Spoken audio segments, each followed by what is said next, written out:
السلام عليكم، ازيكم؟ عاملين ايه؟ رب تكونوا كويسين وبخير. يسعد الله اوقاتكم حبايب قلبي بكل خير ان شاء الله باذن الله. النهارده معانا قراءة برج الجوزاء، البرج الهوائي، البرج اللي كل حاجه مأثره فيه واخد كل حاجه على اعصابه. برجك النهارده تاريخك النهارده يا جوزاء 8/2026، النهارده الاربع. ده تاريخك يا جوزاء. لعل اللي جاي خير وفرح وهنا وسعادة. قراءتك النهاردة يا جوزاء قراءة كف، قراءة أفكار، قراءة مشاعر، قراءة عميقة جدا بإذن الله تعالى، تشرح قلبك وتنور بصرتك وتريحك بكل حاجة انت محتاج تسمعها ومحتاج تعرفها. كل المطلوب منك يا جوزاء ان انت هتضغط لايك للفيديو وتشترك في القناة لو أول مرة تسمعني أو تتفرج عليا. وكمان يا جوزاء هتدعم الفيديو علشان الفيديو بتاعك النهاردة إصدار مرة واحدة، أو بمعنى كشف أسرار بتيجي كل فين وفين. بسم الله ما شاء الله. تغيرات جذرية، انتقالات، بشر، مراحل انتهت وهتبدأ أمور الجديدة تسيطر عليك. تغيير جذري يا حبايب قلبي، ويمكن انتصارات ويمكن أهداف، الله أعلم. بسم الله ما شاء الله عليكم. انتوا في القمة وفي الازدهار وفي الثقة بالنفس دايما، وعشان كده بقول لكم استمروا على وضعكم، ما تخلوش أي حاجة تأثر فيكم، ما تخلوش أي حاجة في الدنيا تعكر مزاجكم. القلب المفتوح اللي عندكم ده معناه ان انتوا في انتصارات، ان انتوا في امور عميقة وفي مراحل جدية. ويمكن كمان الفترة اللي جاية فترة ان انتوا تاخدوا القرار الحاسم. لو عندكم يعني بعد القرار الحاسم اللي انتوا هتاخدوه ده هتكتشفوا شخص بيلعب عليكم. بص الطرق اللي انت ماشي فيها، بس بص المشاكل اللي انت عديت بيها. عندك كذا طريق، عندك طرق كتير جدا هتتفتح الايام اللي جايه، واقدر اقول لك ابشر ابشر انه الايام اللي جايه هتتفتح قدامك طرقات كتيره جدا، وهيتفتح قدامك ابواب فيها خير. بس دايما ابشر، يعني دايما ابشر وركز كويس جدا على عملك علشان تشوف حياتك. في حد هنا في عملك كاره لك الخير، في حد هنا في عملك كاره لك الخير يا برج الجوزاء، ومش حابب لك حياتك يكون فيها تحسن. في منافسات في عملك، خلي بالك. في شخص عندك مش حابب لك الخير، شخص كده عقربة، شخص كده عايز ينافسك بكل الطرق في مجال عملك، مش حابب لك الخير. فانت خلي بالك، انت اليومين دول عديت بمراحل صعبة، دايما حاسس بالوحدة يا برج الجوزاء، ودايما وراك غل وحقد، دايما وراك غل وحقد. نفسك نفسك في حاجة عايز تبطلها ومش عارف، نفسك في حاجة عايز تبطلها ومش عارف. نفسك تغير المكان اللي انت فيه يا برج الجوزاء، نفسك تغير المكان اللي انت فيه. قولي بسم الله ما شاء الله. انت هنا عندك امور حلوة جدا جدا جايالك من بعيد، عندك امور حلوة جدا جايالك من بعيد، وعندك انطلاقات ورحلة حلوة. عايزه اقول لك ان انت عندك رجوع حق، عندك رجوع حق. بس في طرف ثالث في حياتك، في طرف ثالث في حياتك، في حاجه بتحاول تستبدلها بحاجه بس مش عارف، في حاجه بتحاول تستبدلها مش عارف. كنت ماشي في طريق يا برج الجوزاء والطريق ده اتسد مره واحده، كنت ماشي في طريق والطريق ده اتسد مرة واحدة اتقفل كده ومش عارف تعمل ايه. بعض مواليد برج الجوزاء مقدمين على شغل، مستنيين مكالمة، مستنيين تغيير، الله اعلم. بس انت يا برج الجوزاء اليومين دول مستني حاجة معينة. ايه الحاجة اللي حاطط فيها املك وخاب ظنك؟ حاجة حطيت فيها املك وخاب ظنك. قصة حياتك عايزة تتكتب في كتاب يا برج الجوزاء. اليومين دول انت محتاج تغيير بكل الطرق، انت محتاج تعمل حاجة جديدة، محتاجة تطلع انطلاقة جديدة، محتاج ان انت تغير تفكيرك. خايف من مستقبلك جدا يا برج الجوزاء، انت اليومين دول خايف مستقبلك ومهموم وحاسس ان انت مهموم. بص يا برج الجوزاء، انت رحت للدكتور من كام يوم، رحت للدكتور وبدأت تتحسن من امورك. عندك حد تعبك، عندك اطفال تعباك، عن اطفال عامله لك توتر. عندك تحسن في علاقاتك العاطفية يا برج الجوزاء، ابشر. عندك محبس جديد، او انت داخل في قصة حب جديدة، او سمعت كلام فيه غزل وارتباط. الجوزاء عنده احتفال في حياته العاطفية، بس حاول تجدد الطاقة السلبية، تبعد عن الطاقة السلبية وتجدد الطاقة الإيجابية. الروتين بتاعك ده كرهك، الروتين بتاعك ده كرهك، حس ان حياتك ما فيهاش جديد. انت محتاج تطلع من الملل اللي انت فيه، محتاج تطلع من الملل اللي انت فيه. خلي بالك عندك نمل كتير جدا في حياتك، عندك نمل كتير جدا في حياتك. عندك حرف السين، حرف السين وقع عليك ظلم يا برج الجوزاء منه، ظلمك وأذاك. حرف السين وقع عليك غدر منه. عندك ست بتعاديك، عندك ست بتعاديك، ست مش حبالك الخير أبدا. في واحدة ست عندك بتعاديك، مش حبالك الخير أبدا.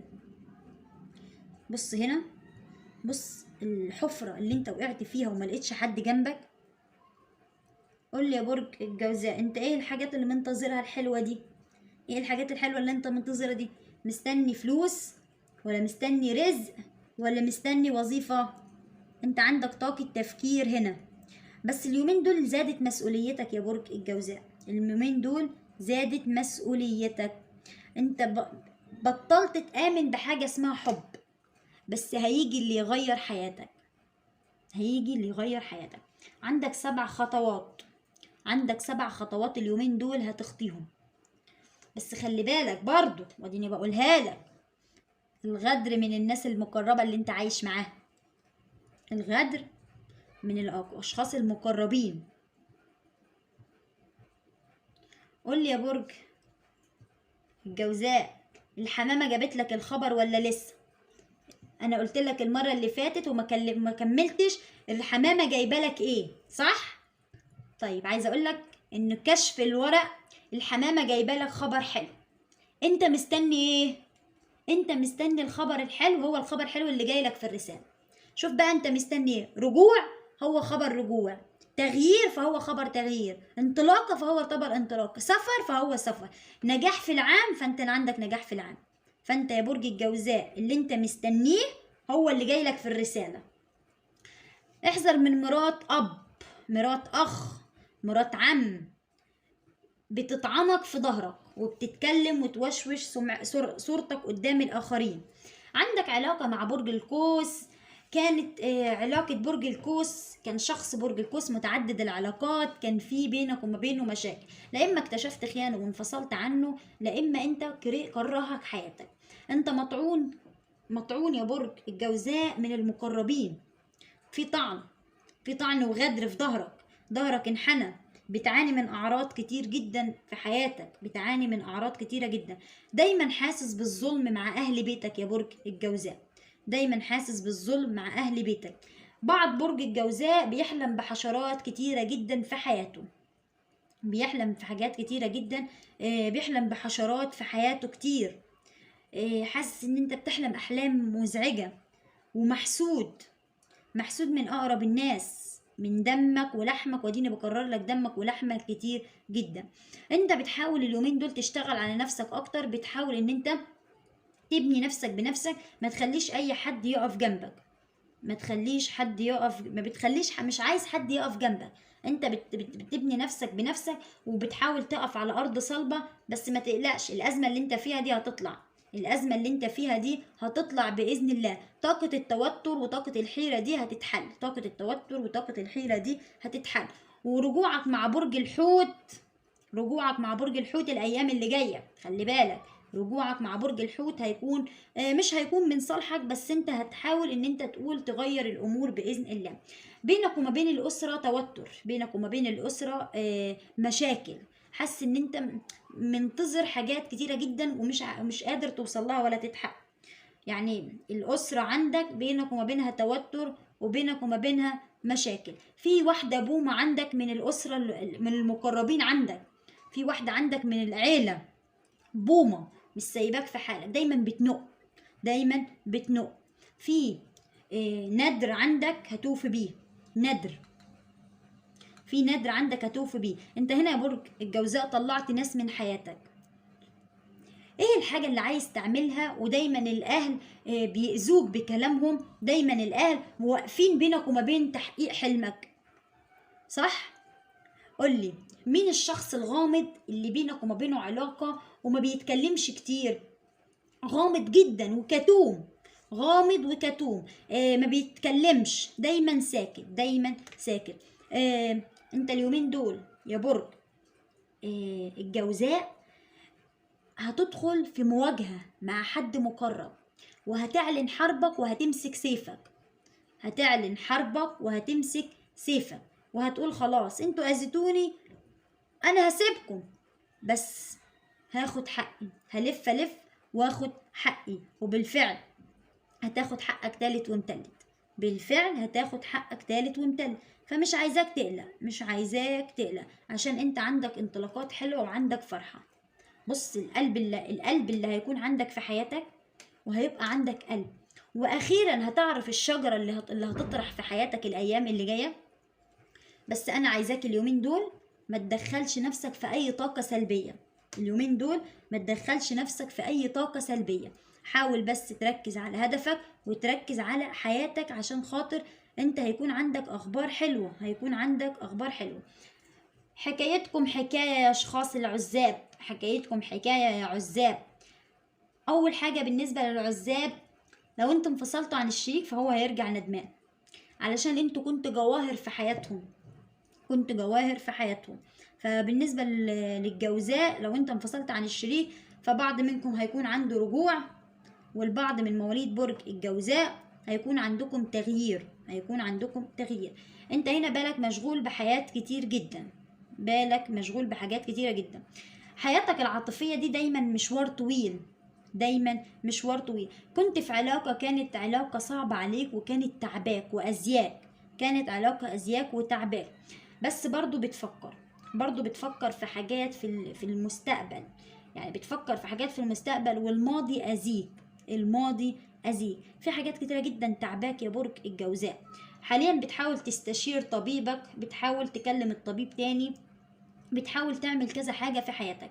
بدأت يا برج الجوزاء انت تركن حاجات كتيرة جدا، وبدأت تهتم بنفسك، بدأت تبص لمستقبلك بشكل تاني، بدأت تبص لمستقبلك، حاسس ان انت تعبان، وانه في حاجات كتيرة جدا وقعت عليك انت ما كنتش تستاهلها، في حاجات كتيرة جدا وقعت عليك انت ما كنتش تستاهلها. اليومين دول بدأت تهتم بنفسك اكتر، بدأت تهتم بنفسك اكتر. بس ارجع واقول لك تاني، غيرانين منك عشان انت احسن منهم.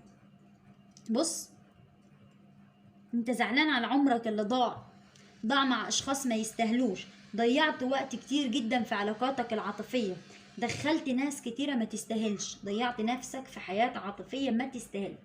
بص يا برج الجوزاء، انت من كتر الصدمات، من كتر الصدمات اتخذلت كتير، بس في حد بيتجسس عليك، في حد بيتجسس عليك. كون حذر، كون حذر، وحط عينك في وسط راسك. الفترة دي في نفور طبيعي، في نفور مش طبيعي بينك وما بين الشريك، في نفور غير طبيعي. لازم تعتمد على نفسك، لازم تعتمد على نفسك، ولازم تعامل الناس بالمثل. مش يكرهوك وتعاملهم بطيبة وحنية، مش يأذوك وتعاملهم ان هم ما عملوش حاجة. لا يا برج الجوزاء، انت ما كنتش كده. ايه اللي حصل لك؟ ولاد الحرام حواليك مش سايبينك في حالك، وحاطينك في دماغهم ومركزين في حياتك، وحاسدينك على اي حاجة تاخد بالك. انت بس اليومين دول عايز تقف على ارض صلبة، عامل نفسك مش واخد بالك من الغدر، عامل نفسك مش واخد بالك. عندك علاقة مع برج الاسد وحصل فيها توتر ولخبطة، في ناس مطلعة عينيك ومضايقاك بس برضو بتحبها، في ناس مطلعة عينيك وبتحبها بس دايما برضو يعني أزينك، بس انت برضو بتحبها، انت برضو بتحبها ومش عايز تسيبها. بالك مشغول بحاجات كتيرة جدا، بالك مشغول بحاجات كتيرة جدا. عايزة اقولك انه في معجزة هتحصل في حياتك، في معجزة هتحصل في حياتك. انت عديت بعلاقات كتيرة جدا وفشلت كتير، بس عندك معجزة، عندك معجزة بإذن الله. عايزة أقولك إن في نصيحة جايالك الفترة اللي جاية، النصيحة دي هتديك انطلاقة الحلوة، النصيحة دي هتديك انطلاقة حلوة. انت بس اللي تعبك هي طيبة قلبك والحنية اللي زيادة عن اللزوم، في حنية وزيادة عن اللزوم. انت نفسك ترتاح من جواك، نفسك ترتاح من جواك، دايما حاسس جواك صراع، دايما حاسس صراعات جواك، حاسس ان حياتك متلخبطة، حاسس ان حياتك متلخبطة. كان دايما بينك وما بين الشريك مفيش استقرار. عندك مرات الاخ دي ازياك، عندك سلفة بوشين عاملة زي العقربة، عندك حما استغفر الله العظيم منها، بجد عندك حما استغفر الله العظيم منها. انت بتحاول تصنع ابتسامة مش موجودة جواك يا برج الجوزاء، بتحاول تصنع ابتسامة مش موجودة جواك. ليه دايما بدأ يعني رغم ان انت كنت مبتسم وكنت شخص اجتماعي وكنت شخص بتحب الحياة، بس دلوقتي حاسس بالتعب، حاسس بالتعب والغدر من المقربين ليك، من اللي أذينك ومش حابين لك الخير. في ناس كتيرة جدا مش حابة لك الخير زي ما انت فاكر، ناس كتيرة جدا عايزة بس سقوطك، بس رغم ان هم عايزين سقوطك، رغم ان انت هتقف على أرض صلبة، رغم ان انت هتحب الحياة بشكل مختلف لما هيجي الشخص اللي يستهلك. انت بس مشكلتك ان انت اليومين دول بتتعامل مع اشخاص ما تستاهلش تفكيرك، في اشخاص عندك ما تستاهلش تفكيرك. وعايزه اقول لك ان الاشخاص الفتره القادمه دي امورك كلها تتحسن، امورك كلها هتتحسن. بس قول لي انت ايه الاشتياق اللي عندك ده؟ ايه الاشتياق والمحبه اللي جواك؟ في محبه غير طبيعيه جواك، في محبه كده لهفه واشتياق. انت هنا بتعاني من اعراض في جسمك، بتعاني من اعراض في جسمك كتير جدا، حاسس انه مفيش استقرار في جسمك.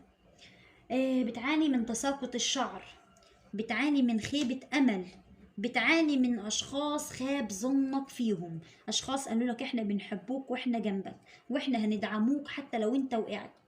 ناخد نظرة كده على مستقبلك.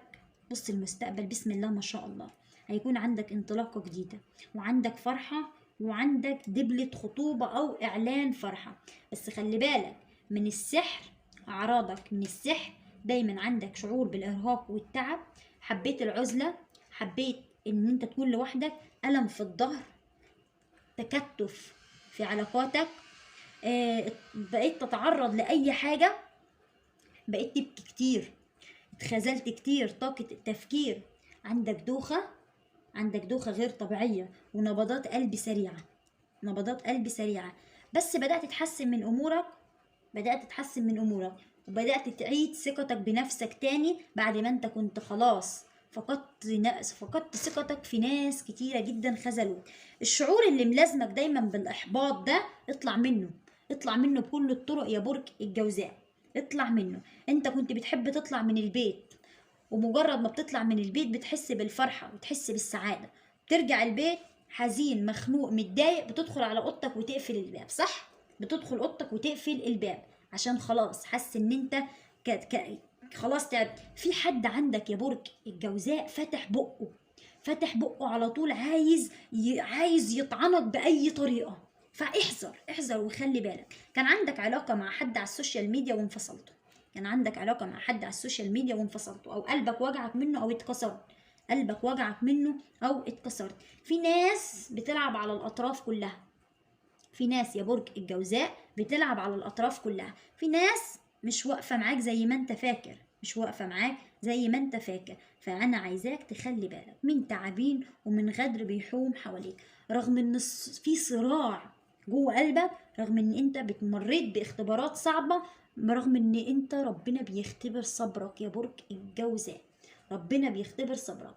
برج الجوزاء نصيحتي ليك للفترة القادمة، ابعد عن تعدد العلاقات، ابعد عن تعدد العلاقات علشان خاطر انت بتتعب نفسك بنفسك. الحب انت حاسه ان هو مش من نصيبك، لا مش كده، هو لسه ما جاش اللي يديك الفرحة ويديك السعادة. تحياتي ليك يا برج الجوزاء، اتمنى لك السعادة والهنا والرزق. احذر من اشخاص حواليك، احذر من غدر وخيانة، خد القرار الصح في الوقت الصح. وبكده حبايب قلبي نكون خلصنا قراءتنا النهارده، رب قراءتنا تكون عجبتكم ونالت مرادكم. انتظروا مني كل ما هو جديد من اجل عيونكم. تحياتي ليكم.